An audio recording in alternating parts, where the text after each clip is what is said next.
चौथ की व्रत कथा। सालों पहले एक शहर में शाहूकार रहता था, जिसके 7 बेटे और एक बेटी थी।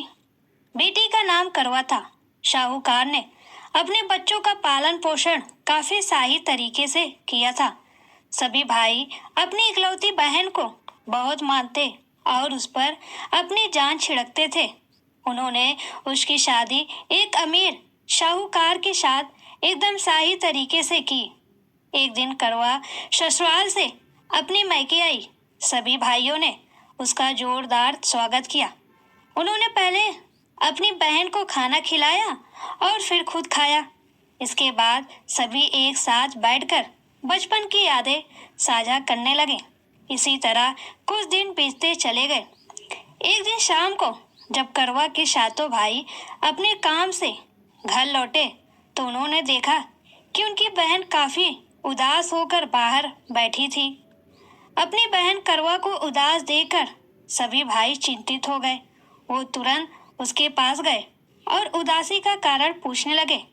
इस पर करवा ने बताया कि उसने अपने पति के लिए करवा चौथ का उपवास रखा है और चांद के इंतजार में सुबह से ही भूखी प्यासी है।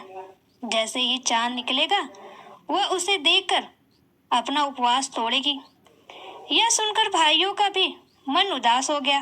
वो सभी करवा के इस कष्ट को नहीं देख पाए, खासकर उसका सबसे छोटा भाई जिसे करवा से सबसे अधिक स्नेह था।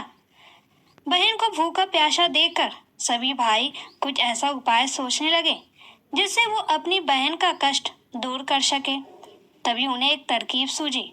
सभी भाई तुरंत एक पीपल के बड़े से पेड़ के पास पहुंचे। उनमें से सबसे छोटा भाई एक जलता हुआ दीपक लेकर उस पेड़ पर चढ़ गया और उसे एक छलनी में रखकर वहीं छोड़ दिया। इसके बाद पूरे गांव में हल्ला हो गया कि चांद निकल आया। करवा भी उसे जलते दीपक को चांद समझ बैठी और जल्दी से पूजा पूरी करी। अपना उपवास खत्म करने के लिए बैठ गई। जैसे ही उसने खाने का पहला निवाला उठाया, उसकी नजर भोजन में पड़े बाल पर पड़ी। उसने तुरंत उस निवाले को अपने प्लेट से निकालकर दूसरी तरफ रख दिया। इसके बाद उसने दूसरा निवाला अपने मुंह में डाला। तभी उसके दांतों में एक कंकड़ आ फंसा। उसने झटपट उस निवाले को भी प्लेट से हटा दिया। इसके बाद उसने तीसरा निवाला अपने मुंह में रखा कि तभी उसे एक बुरी खबर मिली। करवा को पता चला कि उसके पति की मृत्यु हो गई। यह सुनते ही करवा पूरी तरह से टूट गई और जोर जोर से रोने लगी। कुछ समय बीतने के बाद उसे अपने पति के मृत्यु की सच्चाई का पता चला। उसे जानकारी मिली कि उसके भाइयों के कारण उसने दीपक को चांद समझ लिया था और अपना उपवास खत्म किया था। इस वजह से देवता नाराज हो गए और उसके पति को मृत्यु दंड की सजा सुनाई। सच्चाई का पता चलने के बाद करवा ने अपने पति का अंतिम संस्कार नहीं करने का प्रण लिया। देखते देखते 1 साल बीत गए। करवा अपने पति के मृत शरीर के पास ही बैठी रही।